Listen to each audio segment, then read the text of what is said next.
Thank you for being here. Thank you, Mayan. Thank you, John. And thank you, Rick. You all three are experts in mobile marketing. And this is exactly what our industry needs. So I would like to invite you to give us your tips, targets, main ideas to share with the Latin American audience about what mobile marketing means. What are the next steps we need to do in order to have the best benefits of this new marketing tool?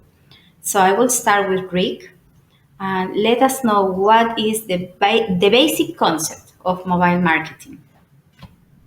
Welcome. Well, I think mobile marketing has different aspects and different channels it can use. I think if we bring up the presentation, you'll see that we basically broke it down into three major channels: social media, texting, and mobile app.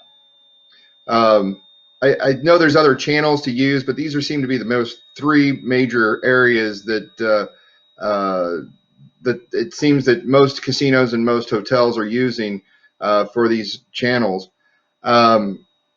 I think if we could, I'd kind of like to take and go ahead and break it down to Mayan and John as well of other areas that they may use. But I think these are the three major topics we really wanted to touch on today. So yeah, if we can bring up the second slide of the presentation of right there, where what are the three major marketing channels, mobile marketing channels? As I was explaining, there are other channels that mobile marketing can use, but it seems to be these are the three biggest points that most casinos and hotels are using for mobile marketing, such as social media, the texting, and a mobile app for their channels of marketing. And John, I'm not sure if there's other channels you may have been aware of or other channels you may use, but I thought that was the biggest three we should be touching on. So in social media, as we see with mobile marketing, and we're mostly aware of, and marketing-wise with social media, it's a very broad audience. You're using a mass audience. There's not a target specific, even though with some social media channels you can be more target specific, but it is a broader audience. You are actually hitting a mass appeal for your audience. A lot of social media is engaging with your audience. One of the downfalls we've seen in years past is that casinos are using social media as an advertising tool where they're advertising who won the car or who won what promotion, but they're not engaging their audience of asking what would they do if they did win a car, or asking their audience what would they do when they get to the casino. It's more social media should be more of an engaging than it is an advertising aspect for marketing. And also with social media, you're basically having to keep your posting short, very small media. The reason being is you don't want your reader having to, or your audience having to read through a lot of content or watch a lot of content, whether it be video or picture postings. But you want to make it straight to the point so that they can move on to what they got. But you're making a point with it very short, sweet, and simple. John, Mayan, if you guys want to add something to that with social media postings and using it in mobile marketing.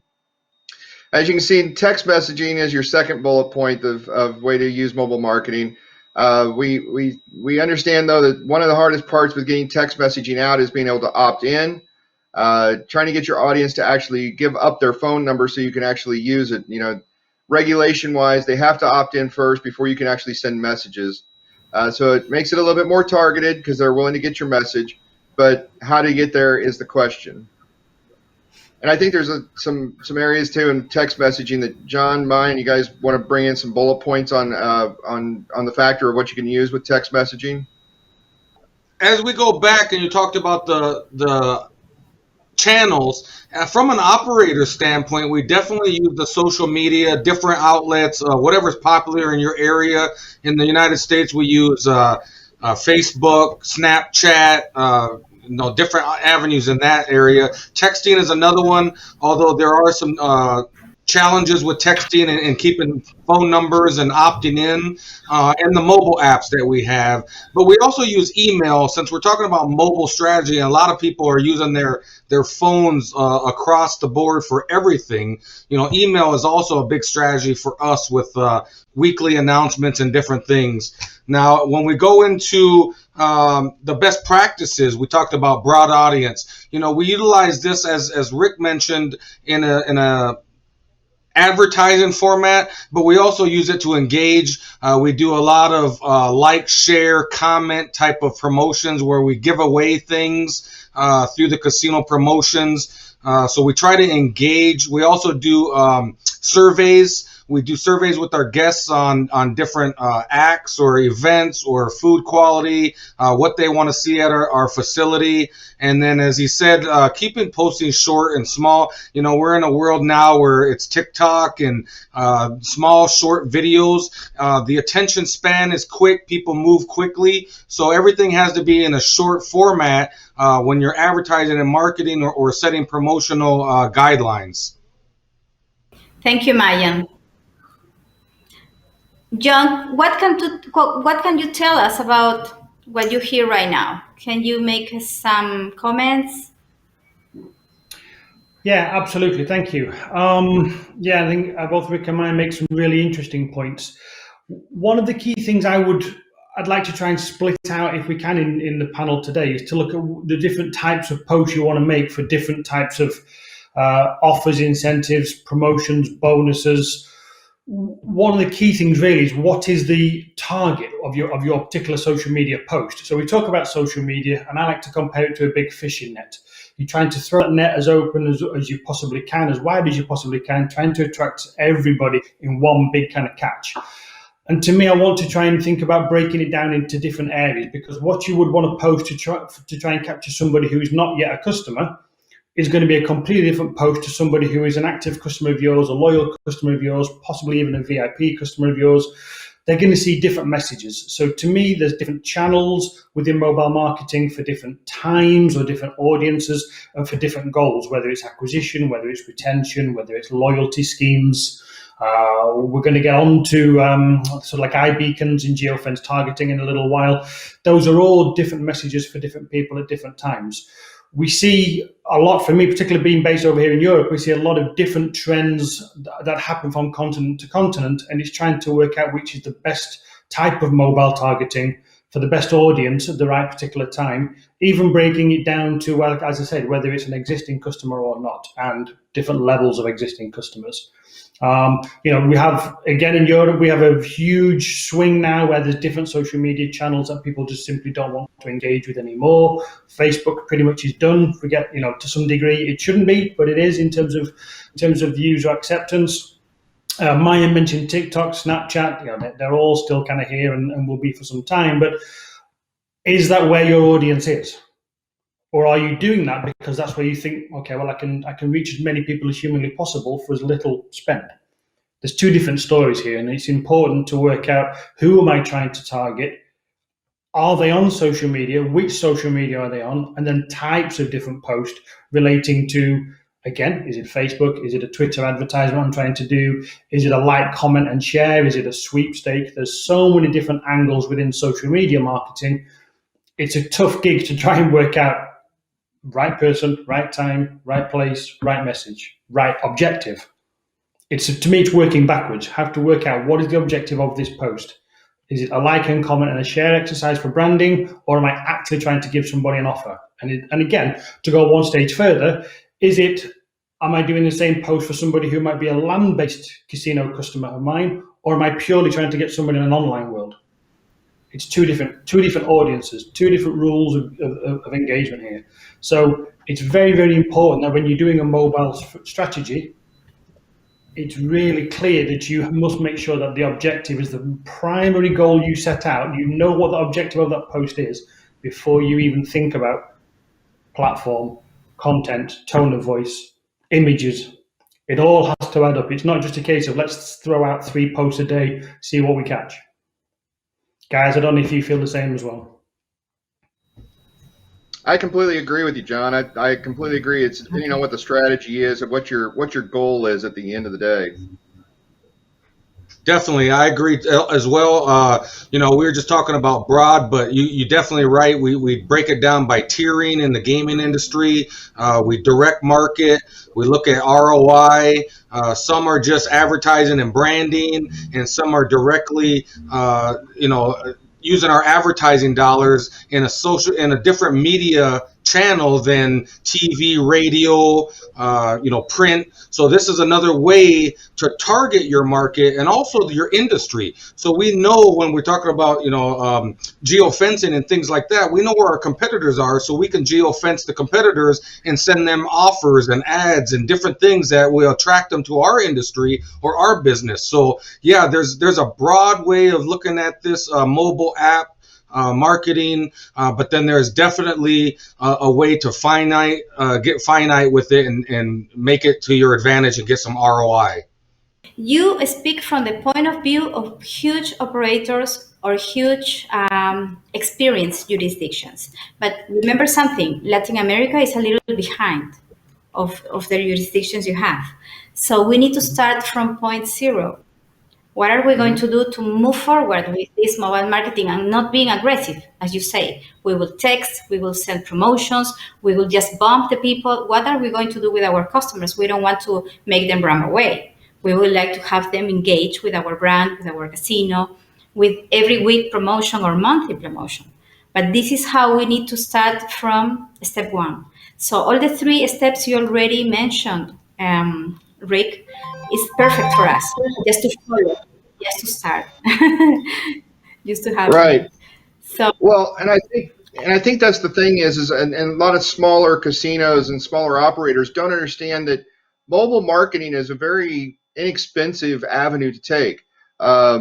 We see a lot of the smaller or the bigger properties, coming out with their own mobile apps, and especially when you see a Caesar's name on there or a Penn National type of mobile app. But actually, small operators can get into the mobile space very inexpensively and even brand into a mobile app for themselves that will have their own branding and their own identity on mobile, and then be able to engage with their customers via that mobile app and get offers and messages from that mobile app very inexpensively. Mobile apps are very easy to build these days. I mean, back in the day, it was you had to have a programmer or you had to know programming to build an app. But nowadays, you can basically build one on your own online and still have your own brand identity, and it can go for any size operator that can get into that space. okay, John, you were going to say something. I interrupted. Yeah, sorry, I lost my train of thought now. But actually, I thought Rick makes a really good point. But again, native apps predominantly are for your existing customer base. Why would you download a mobile app unless you're planning to become a customer? So you're either on the first steps to making that kind of first registration, if it's into a land-based casino to start with, or if it's online and it's an online casino or online sportsbook, then obviously, yeah, you want to register, you want to sign up and say, come on, then yeah, let's get involved.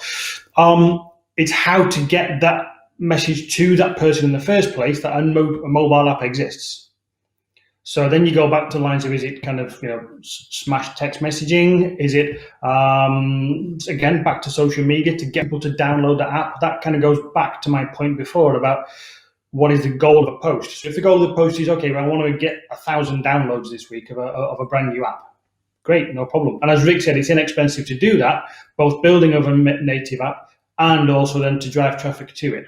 It's, to me, it's like having an amazing store that you have refurbished. If no one knows it's there, it's not going to have the cash tills ringing. So you have to make sure that you drive enough people into the mobile app to make sure that, okay, well, this is a good strategy for us. It's a good line of attack in terms of making sure customers are happy and engaged, and having content in there which is worth customers keep engaging with it. I know we're going to talk about engagement in just a second, but having something worthwhile rather than just constantly hitting people with offer after offer. There has to be something that makes them feel unique, helps them feel valued as a customer.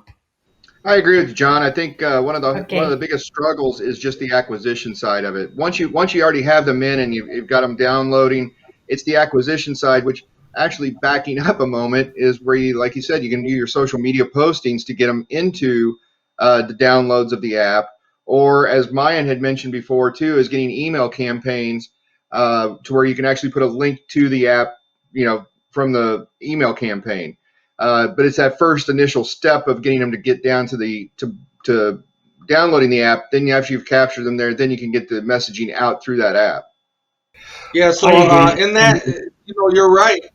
I think the acquisition part is from an operator standpoint, they're guests that you already have or that you're trying to target with branding or marketing and bringing a new guest in. So when you're doing the acquisition, we have to look at different incentivized ways to do that, whether that's free play, chance to win some kind of prize in a weekly drawing if you downloaded the app, and then hit the features of the app. What can you do with it? Why are you downloading the app? Well, you can check your points, you can check your play, you can see what the promotions are going, what the food venues are doing, what specials are going on. So then you have to make it intriguing enough for them to engage with once they download it.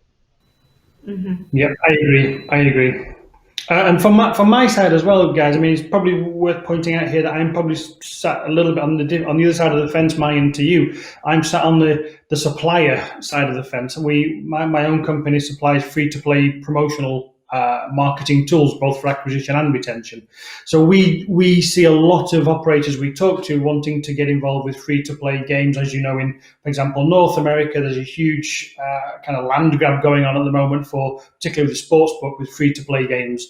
But a lot of attention also now turning to casino free-to-play games as well. They're a great tool. They're a great incentive and engagement tool for acquiring new customers. People like to kind of look over the fence a little bit and say, what's this? What are my friends playing? This is really interesting. Let me take a look at this. Those types of things are fun to do. And again, it's a little bit kind of coming from the social media angle where there's something different. I feel valued in it. There's a message which is targeted towards me. Yeah, let me take a look at this. It could be interesting. Excellent. Rick, do you want us to go to the next page? That could be like slide 4. Yeah, I think actually, I think even if you went to slide 5, because we've kind of gotten into the side of the difference between mobile app and as John had put out there too with and John, I was going to base off of that too, because as you were talking about the is a lot of over in Europe, are they using mobile apps to get into the free to play, or are they doing them on social media mostly? I would say still probably a combination of both. There still is a lot of free-to-play activity around acquiring customers. There's still a lot of social casinos because it's a low barrier. It's a low barrier to entry to collect data. You only have to look at each individual state in North America to look at, okay, well, those states that are not legal yet have social casinos, soft casinos, or soft sports books where you can play for fun, play for free, play against your friends. But it's all still a prelude to, okay, well, as these states turn legal, then you already have a preset database to now acquire customers. So it's the same situation in Europe. It's the same situation in obviously many other continents, many of the places that we look at. Native apps still kind of, performing amazingly well. Obviously, we have iOS rules and regulations. Obviously, that's kind of a big thing at the minute in Europe with what you can and can't do. But I would say, to answer your question, it's still probably kind of 50-50. Yeah, we noticed the same thing with native apps for the casino. iOS regulations are a little stricter than they are on the Android side. It seems like using the word gaming or the word casino in certain contexts, iOS doesn't want to allow it to be in the store. So it does become kind of a struggle for understanding that instance as well. And again, this goes for any size operator that's just trying to use a mobile app for their communication line. It's understanding what you can actually say inside the store about your app with not thrown out of the store, basically because of the gaming or wording of the gaming. Yeah, I agree. There's a lot of companies out there will lead off with the fun casino, the social casino, the soft casino, because you're playing for virtual chips, you're playing for virtual currency. It's very, very similar to your kind of Candy Crushers and those types of kind of fun games, very addictive games, but very fun games. They get people with different levels, different missions, achievements. Now you're into a whole other level that we haven't probably even put on the agenda notes about gamification. But that's kind of where the market will go. That's kind of what we're seeing in Europe. That's what we expect to see in Latin America, as we expect to see in North America, where it's a case of if I do X, I'm going to get Y in return. If I do double X, I want to get triple Y in return. It's about giving me something in return for performing said actions. And it's not always just about deposits. It can be about playing on new game. As Mayan said, have you been into a land-based casino? Great. Now we're going to give you something based on your reward points as well. Let's have a whole omni-channel approach, which isn't just online versus land-based. Now it's a customer loyalty scheme or a customer gamification scheme, whether I visit land-based casino or whether I play online 7 days a week. It won't matter. It's still a customer, and still, if I do X, you give me Y in return. That should be the last one, slide 5. It's something that Mayan started touching on, and John both touched on, is the geofencing side of what you can do with mobile, is understanding where your customer is at, being able to send messages. But something to keep in mind is we don't want the customer to think that you're being big brother and following them around and messaging them all the time.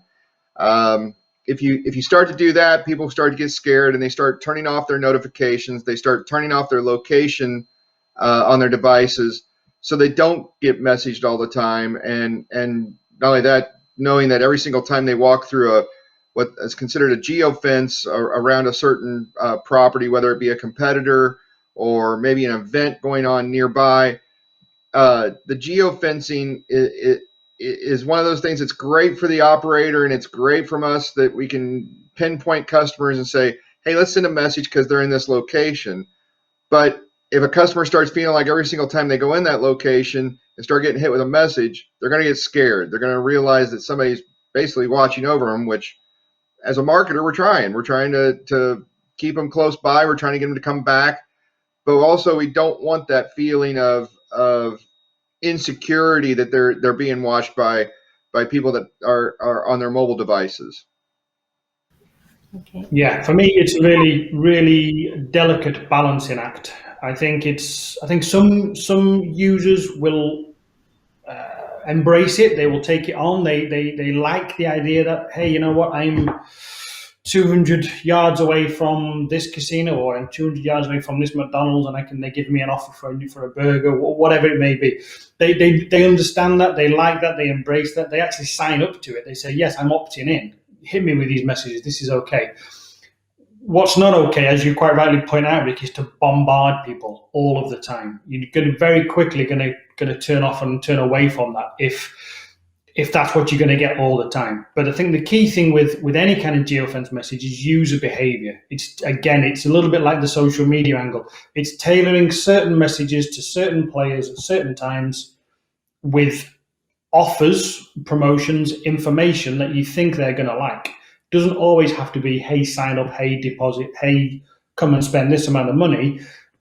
It might simply be information. It might be, hey, the restaurant has 10 free tables at the moment, you can book yours, click here, kind of thing. It doesn't necessarily have to be cold hard sales or cold hard asking for deposits all of the time.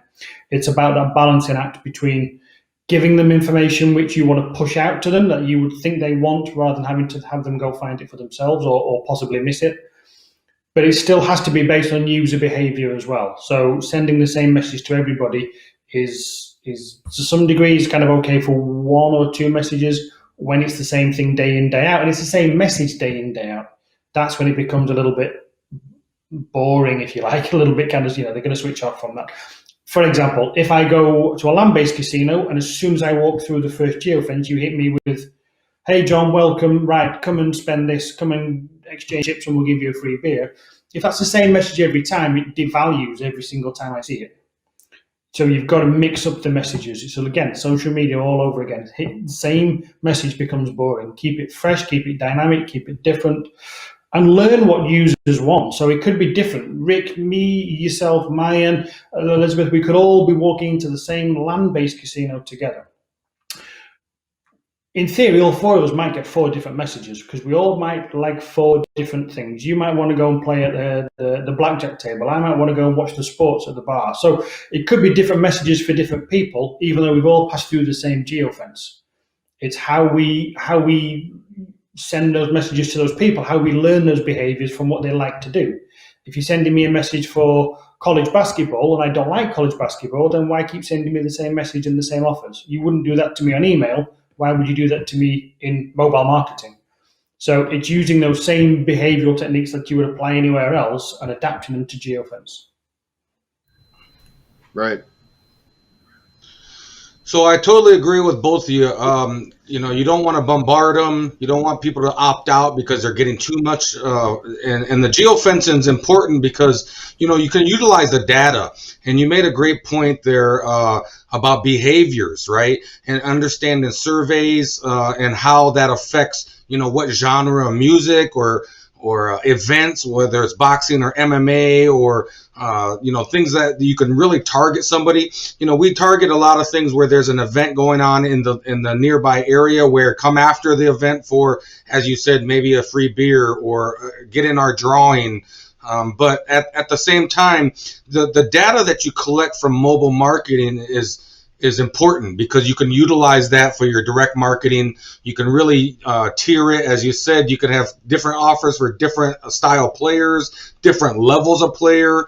But that data is and being able to analyze it is really important, because now you talk about like click-through rates, and do we know how many people that got that geofenced message, how many then actually came down to the property and walked in your door, and then what did they spend, and what did they do when they were here? So analyzing, understanding it, and changing behaviors based on those are some of the great parts about mobile, and your spend limits. As you said, it's a very inexpensive way to target your marketing and reach the players that because you can, just send out mass market type of branding or offers or whatever, or you can really fine tune it to people, as you said, that we know gamble or play gamble or gaming online or whatever, and not hit people that probably aren't going to utilize some of those different offers. Well, one of the biggest things I would say in response to mine is that for quite some time, particularly in Europe, there was a big sort of misconception in a way that anything to do with mobile marketing, whether it be geofence or whether it be iBeacon specifically, was always to be seen as some kind of cannibalization between land-based casinos and online casinos or any kind of betting environment. Guys, particularly in retail betting shops, would say, well, we don't want to do this because we know all our customers are just going to click through and they're going to stay online. They're never going to come back. So to me, it's about using it and harnessing it in a way that you can then have an omni-channel approach. Yeah, and you just made a great example. You can send somebody a message that says, hey, come back into the land-based casino or come back into store. We've got this offer for you. We've got this promotion, or we've got something we think you're going to want to see. So it's about creating a whole sort of 360-degree experience rather than just constantly feeling that we just want to cannibalize all of our land-based customers and get them online as soon as possible. It doesn't have to be that way. Okay, I was going to ask you about something we discussed previously. Don't reinvent the wheel. What you can tell us about that? We need to make magic. The formula is already there. What can you tell us? I think the thing about mobile marketing is it's been around for quite some time now, and so we've got to learn already what the best practices are and what has worked and what hasn't worked, and all the points that have just been brought up between Mayan and John and things, especially with the fact of targeting your audience the way you'd like to using mobile, and not trying to do the mass appeal. Being able to tier these to the right customers you're trying to target, either for acquisition or the ones you're trying to keep for retention. The tools are there. It's just being able to basically build a guideline and a plan on it. And I think with mobile marketing, in a lot of instances we've seen is they build the marketing plan, but that's kind of like the second guess of, oh wait, I better add my marketing, or I better add mobile in because I forgot to put that in the normal plan. It's there. It just needs to be incorporated into your marketing mix. And I think, based on what we're looking at now with technology, you have to be able to change and move with the flow. So we recognized that years ago when mobile marketing became bigger and bigger, and the smartphones, everybody has one. We knew that that's another way to directly market to our guests. And specifically tear it down and get very finite. The other thing is, other people are doing these things. So you're right. You're not reinventing the wheel at this point because it has been out for quite some time. But you can also be very creative. Rick and I were just talking this morning about some different things that we've seen other entities do. And how can we incorporate and even add to that and make it more intriguing in the way we market within a gaming facility, for example? So, I mean, it's still about creating, using technology to your advantage, and then taking it to the next level. See, John, what can you tell us about that? Yeah, I would agree with the guys with one thing, except with one probably small caveat, which is, yeah, you're right in the saying goes, don't reinvent the wheel, but everybody's looking for the next big thing. Everybody's looking for something which is different to what the competitor down the road is doing. So everybody's on the lookout for what is the next wheel, what is the next thing to do. So it's trying to find, again, that balance between, well, do we just do something because the guy next door is doing it, or do we stick to what we want to do as a company, we want to do as a brand, or what we want to stand for? That's one of the first things to say. The second thing to say is that we're talking mobile marketing, but mobile usage in terms of desktop versus mobile, and obviously that covers both mobile, web, native app, just general mobile marketing, full stop, mobile usage, full stop. 80%, I would say, in Europe. I don't know what the current kind of percentage split is in Latin America, but yeah, here in Europe it's at least 80% kind of mobile first. So anything you're doing in terms of marketing strategies, Rick already alluded to it. So we have a plan. Oh, hang on a minute, I forgot to put in mobile marketing.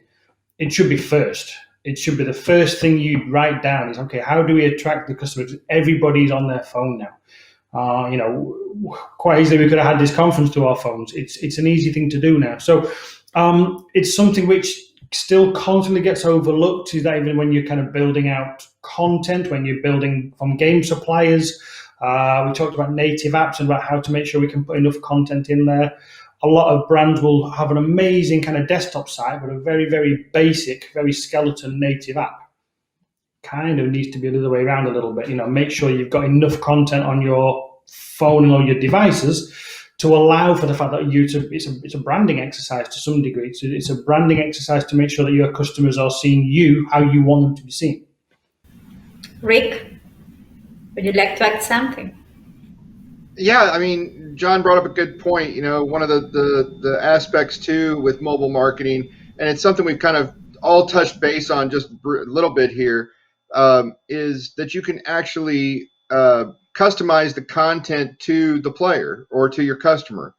Even with a native app or even your website, if you'd like, you can actually be able to, or your mobile website, you can actually brand that content specifically to the customer that you're trying to target, whether it be a VIP or a mid-level player or somebody you're just trying to acquire as a player or a customer. All of those contents can be actually customized to fit what you're trying to get the message across with. And that's the great thing about mobile. Remember back in the day, traditional marketing such as a radio ad or a billboard was specific, and that's all you could do is just for a mass appeal was get one message out. Now you can be specific and put multiple, almost infinite messages out there based on the content you want to create for the specific customer you're looking for. One of the big things that we're still having to try to do with between mobile app and social media and text messaging is getting the customer to opt in or to acquire that customer. They have to opt in, especially that being a big point of being able to make sure that the customers are wanting to acquire that message. We know the hardest one, I think, is text messaging, because it seems like a lot of people get annoyed when they get a ton of text messages from somebody they don't know or getting a text message from somebody they don't know. It's a little harder to use the text messaging to get them to opt into. But as far as like with social media, there is no opt-in. As long as they are following you, that's the opt-in. They're following you on the social media channel or connected with you on the social media channel. That means they're going to accept those messages. A mobile app, as John was saying earlier, of trying to download that message or download the app, trying to get that acquisition is the hard part. But once they're in and they've downloaded it, that's their opt-in. So they're willing to accept the messages from you and the content that you're going to be sending out there. Of course, you need to have permission of the customer first to have their confidence. Correct. That's interesting, of course, no? People sometimes is not considering to respect the space of customers, and they just send information, send messages, and actually it's annoying. Okay, so I have something here. It's a bad experience to start with. Why would you want to acquire a customer starting from a negative experience? Of course. Yes, okay, you can eventually turn that around, but you wouldn't start a first date like that. You wouldn't start a relationship like that. You wouldn't go to a job interview like that, where you immediately start kind of harassing somebody, kind of badgering them with come on, work for me, come on, work for me. You wouldn't do it that way. So why would you do that with your brand? It's again, I go back to the thing. It's a balancing act of how to acquire customers, what type of customers do you want to acquire, where can they be found. It's all in the kind of strategic planning before you start throwing those messages out there. You're correct. Rick, it's your turn. Something else I wanted to touch base on, because John and I had talked about this, and actually Mayan and I just talked about this morning, is that now mobile is not only just for the marketing side of it, but what else can you do with your mobile app or your mobile device? And as John and I talked about the other day, they're over in Europe, they're more acquired to the fact of the mobile wallet now, to where now you can use your phone with the nearby tapping and be able to pay for your basically like your food products or your hotel rooms, and now being able to download credits from your mobile device onto a slot machine is opening up a whole nother world to be able to do it all from your phone. And here we're seeing all of the different companies starting to test this out. We've seen a company called Casino Track that does player tracking systems for a lot of casinos, that has just built a mobile wallet and be able to tap your phone right next to the device or the slot machine and be able to move those credits out of your wallet of your phone over to the slot machine. It opens up a whole other world of just using a mobile device plus using mobile marketing in that aspect. Yeah, I heard something about that also with Tap70, I guess. It's a new company also doing the same. So those are different ways to engage the customer, maybe are risky. Maybe people here in South America or Latin America is going to take some space between those new technologies. Now it's not confident to make it like that. But okay, you are the experts. So we have some topics here to discuss about, for example, the policies. What about the policies, external regulations? So let us know which one would you like to talk about, because you have a lot of knowledge, and of course we are enchanted with all the information you can share with us. If I can add to the mobile as well, so like Rick and John were both saying, right now there's a movement because of the pandemic to touchless. So the mobile is being utilized with QR codes to download menus for restaurants and food outlets. It's also being transported into hotel keyless entry. So you can tap your phone and open the door without having a card and touching something that somebody else might have touched. So, the mobile is becoming a one-stop shop for like everything technologically. And actually, just from what Elizabeth was asking and playing off of what you just said, Mine, there has to be a policy built in place of what you're going to be able to use your device for.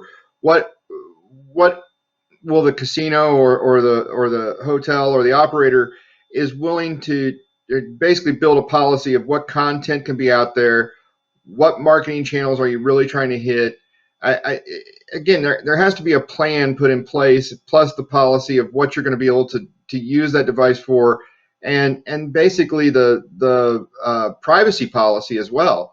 Because when you're using your mobile device, you are giving up some data, and you are giving up a little bit of yourself out there. But there has to be a policy put in place of what you're using that data for, and how you're going to be able to keep that data secure. As we were discussing, also this policy needs to be made by the team, no? The company team, who is going to be in charge, how many people we will involve in this policy. So I don't know which of you is the most expert here to tell us exactly how to draft this policy, because it's not one person, it's not the CEO, it's not the marketing, maybe the operations people has something to say. They know the customers face to face. They would like to add some information about how the operations run daily. So they must have something to say, to discuss and to finally write this policy. So please give us some clues about how to start. I'm going to volunteer to throw Mayan under the bus on this one, because Mayan's on the operator side, so I think Mayan's probably got the best skill set here at this point. Okay. So that's really a good question, because it does take a lot of effort in making sure that you're following any kind of regulations, ensuring the privacy of your guests and your teams, and social awareness, right? You got to look at being able to monitor those things. If you're talking about social media, that's a culture right now. There's cancel culture, and there's different things where people put bad terminology or things that you don't want on your social media. So you have to have the people that in the right positions that are monitoring those things as well. But when you're writing the regulations, there's a lot of people involved. And then it has to go through our gaming regulatory commission. That way it's following all laws and regulatory of the casino itself. And we also have our legal looking at it. We have our legal team that takes a look at all contracts, that takes a look at all policy and procedures to make sure everything is written to the standard that is following the law. But once you get those in place, it's a matter of training and coaching and teaching the people that are administering those things. And then again, back to the monitoring. Somebody's got to be able to remove posts or ban people from making statements on your social media or those type of things. So yeah, there's a lot of work that goes into putting these programs into place. Thank you, Maya. Well, actually, what I can say from our jurisdiction is that some countries already have a regulation and they protect the customers. So they have some bans. But others, for example, like Peru, they are free to announce whatever they want: TV, newspaper, billboards, radio, pamphlets, whatever. So we need to take care of those customers that are affected with all these bumps of information. No, it's too much, it's heavy. So they run away from that because they don't trust to be with that kind of pressure. So please continue, Rick. You were going to say something. I just want to add on to what Mayan said, and it's kind of at various casinos I've worked with and worked at, is the marketing plan is not just developed by one person or a couple people. And I use that as a broad term of the marketing plan because you do have your mobile that's involved in that and should be part of your marketing mix. But I do believe it should be all of your department heads and every department in the property should be involved with the input of the marketing plan. The marketing person, it always seems to come down to that responsibility is supposed to fall on the marketing manager or marketing director or VP of marketing, whatever title they may have. But they really should have the input of every single department, so there's a buy-in into the plan, and that goes for mobile marketing as well. They should understand what the mobile marketing plan is, what is going to be put into it, and they should have their own input from each department: the slot department, the table games, the hotel, the restaurants. They should all have some input into what the content of that marketing plan is. That's right. I agree with that. I think too. on that one, Okay. it's kind of opening up not just within the gaming space, that's opening up the whole sales versus marketing story, war, call it what you will. Any head of sales who says I'm not getting enough good quality leads will blame the head of marketing. If they say I'm not getting any leads whatsoever, they blame the marketing. The marketing guy says, hey, don't blame me. I'm giving you asked me to get you 50,000 new leads. Why can't you convert these leads into new business? So yeah, that's a really hot topic as well. Probably one we should save for another day. What to do with all that information you can collect after you make your mobile campaign and you get information and you get people registered or downloading any app or any promotion or participating there. What do you do after that? Because some of that, the percentage, is not going to work. It's going to be dust. So how to get the best of that, how to get gold from that information we can collect. I still think it comes down to being able to supply that information back into the database. That your database is your golden area of being able to store the information of how people are reacting to your campaigns, what segmentation, after you've segmented it, how many of this segmentation actually took advantage of the message you sent out there, whether it be an offer or a discount or some kind of campaign. It's how the reaction is and what worked into that data. It's basically making sure that you keep your data. Well, this is a whole other topic of just keeping your data clean, but making sure that you can access that information and know what is tried and true, and it's all stored right there in your database.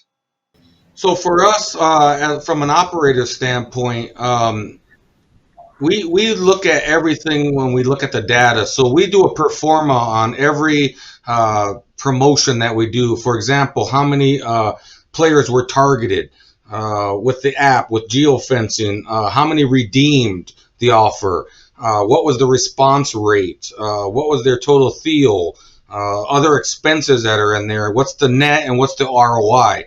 So we do a pro forma on everything, whether that's a bounce back, where they came in for something and we say when they leave, we target them to come back and we'll give them something else. Or if it's just a different cash offer or a promotional offer, we utilize that data. So, we look at, is it productive for us? Is there a return on investment? Did we target the right people? Do we need to tweak that a little bit?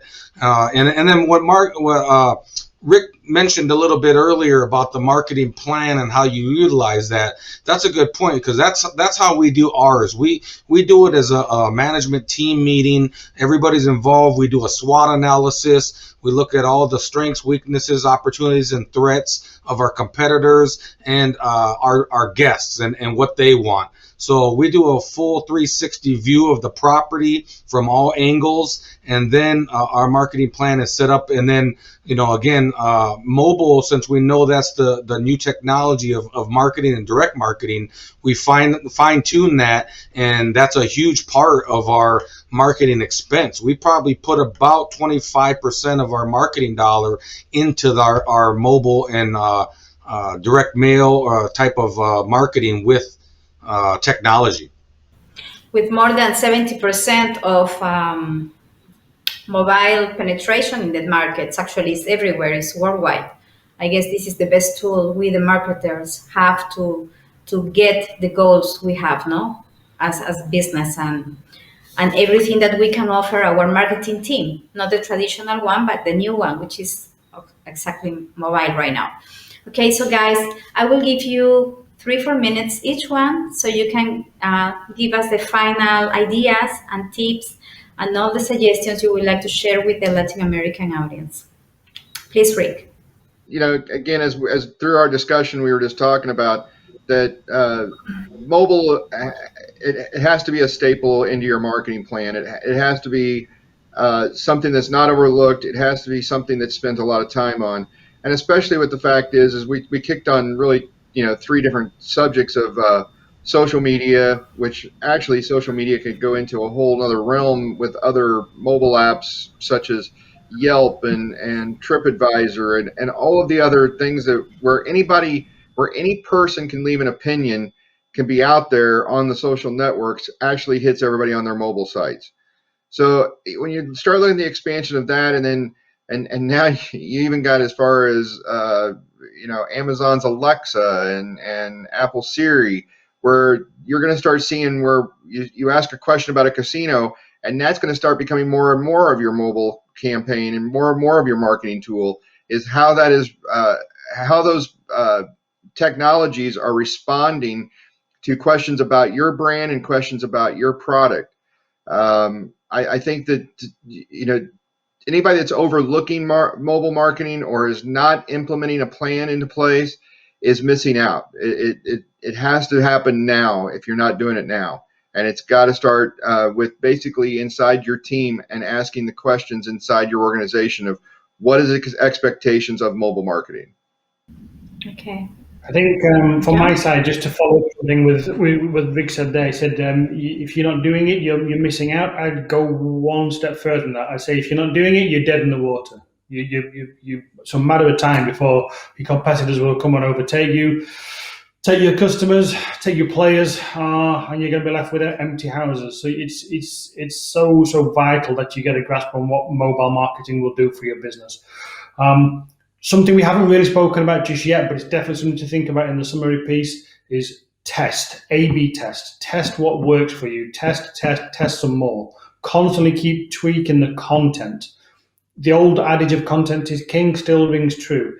Make sure you understand, okay, who am I targeting? What is the content? What do they want to see? When do they want to see it? Why would they want to see it from me?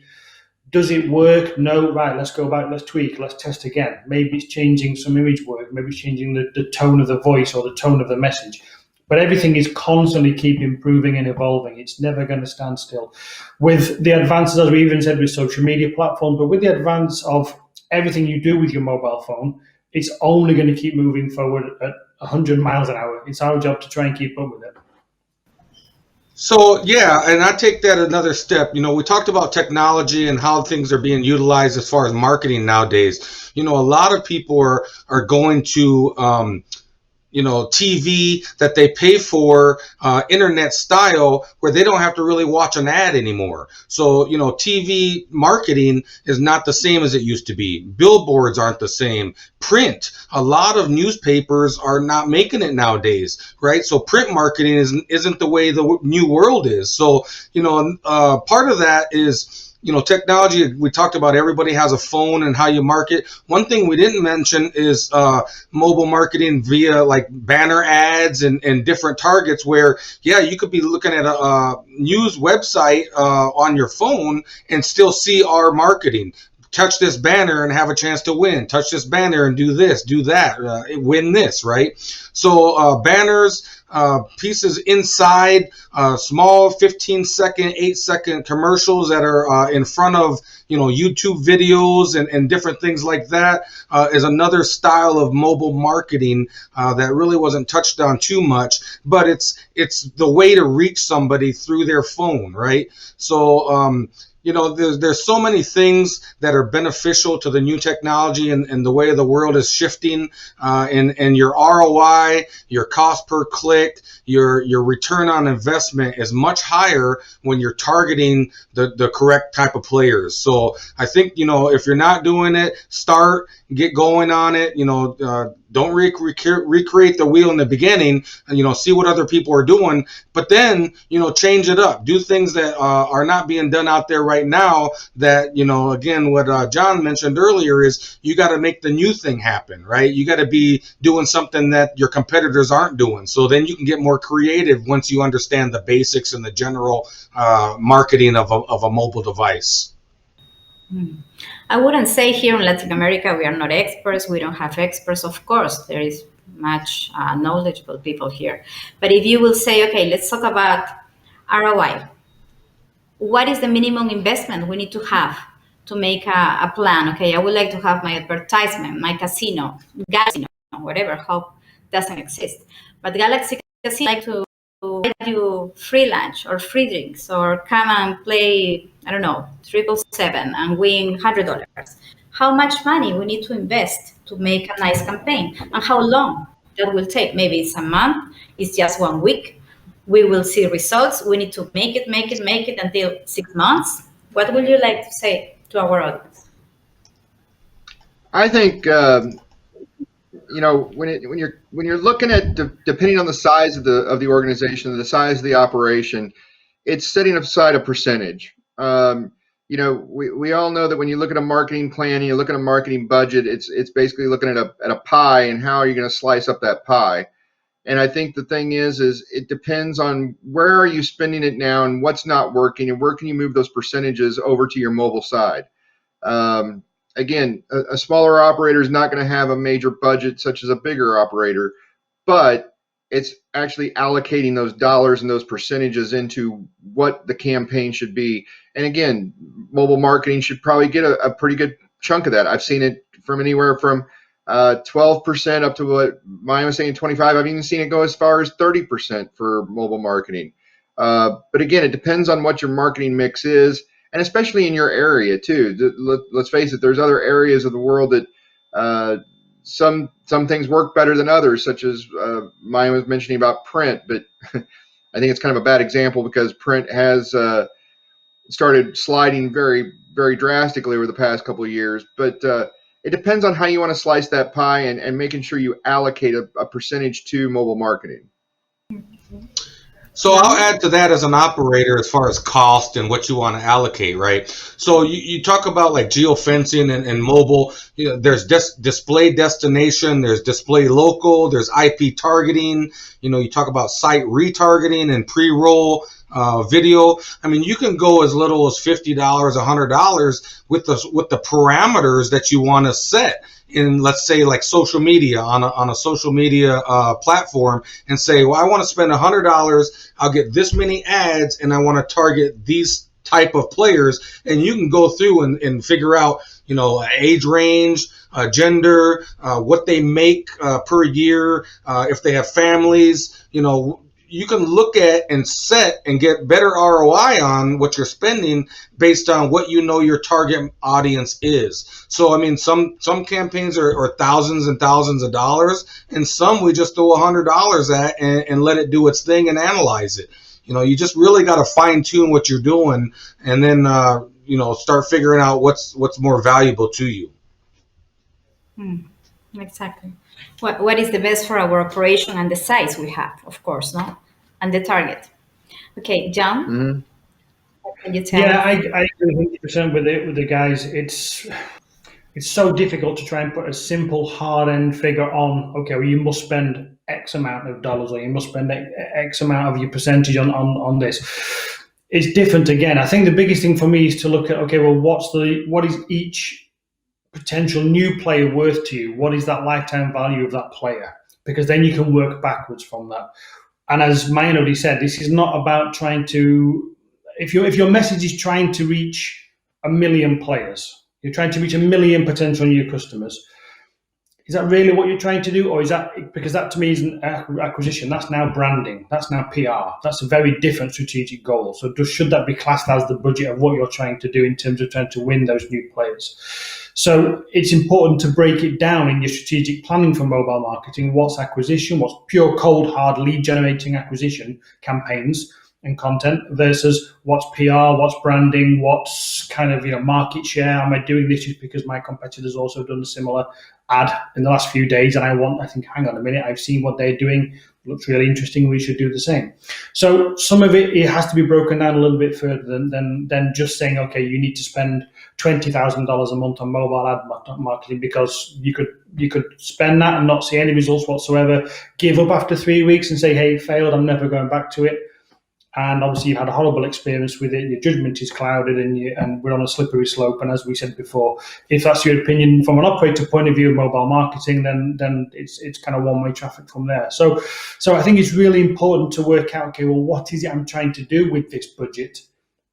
And ultimately, if I put $1 in, am I trying to get a certain number out? Am I trying to get 10 out from each new player? Am I trying to get 5 out? Am I prepared to give up some more, maybe than just 1? Maybe it cost me 3 by the time I've added my promotions in there, and my offers and my prizes and my food and my drinks or whatever. So it's important to try and weigh it all up together and say, well, how much am I prepared to spend versus what am I expecting to get in return? And when should I get it? Should I get it within the first month? Should it be over the next year? Am I interested in just a quick win with this customer? Is it kind of some out of town tourist who I want their money? If we think about Vegas, for instance, North America, we know it's kind of Atlantic City is another one where it's very much dependent on kind of out of town traffic. I don't think this is the case with Latin America. I think we're talking more about let's try and acquire a customer for a long period of time. What is that customer worth to me on a monthly basis? How much is it worth if we let them go? How much is it if I don't take care of them and then they slip through the net and I've got to get somebody else in on the other side? I've lost that customer. They've now got a bad experience of my brand. There's a lot to think about. So I wouldn't like to put a cold, hard figure on the end of that question, Elizabeth. Okay. Yeah. For me, it's clear.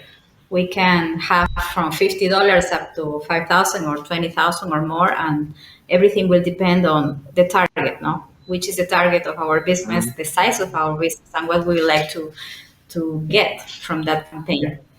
Okay, so guys, please give us the last words if you would like, because this is a very important topic and very new here in our region. So I will appreciate any last words you would like to share with our audience. That will be perfect.